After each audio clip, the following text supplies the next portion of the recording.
Naghmeh with me right now to tell us a little bit about just what happened. You said that you're on cloud nine, so this was a good visit, is that right, Naghmeh? Tell us a little bit what happened there before the speech. You know, I knew he had a tight schedule, and he would. I thought he would just shake hands, say a few words, and leave. And it was a private meeting. He spent quite a number of minutes with us. He spent about over 10 minutes. It was just the kids and I and him and two advisors, and it was very private, very personal.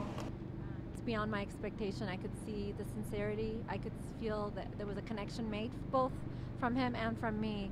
He'd heard about Saeed. He'd said that. He'd mentioned that. He talked about Saeed to the Iranian president.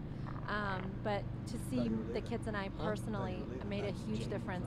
And for me as well, to see the sincerity and the compassion, and him really saying that this was a top priority. He mentioned the prisoner that was released from Cuba, and he said, we're going to work on this until Saeed's home.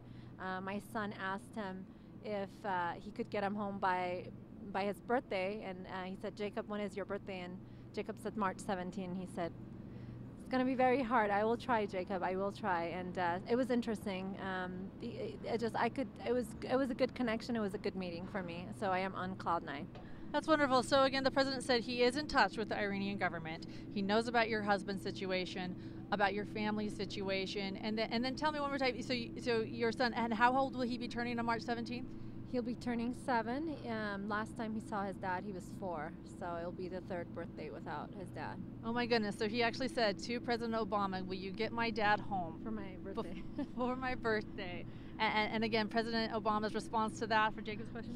He said, Jacob, when is your birthday? And Jacob said March 17. He kind of went back and was shocked and said, kind of like, that's really soon. I will try, Jacob. I will try to get him home by then.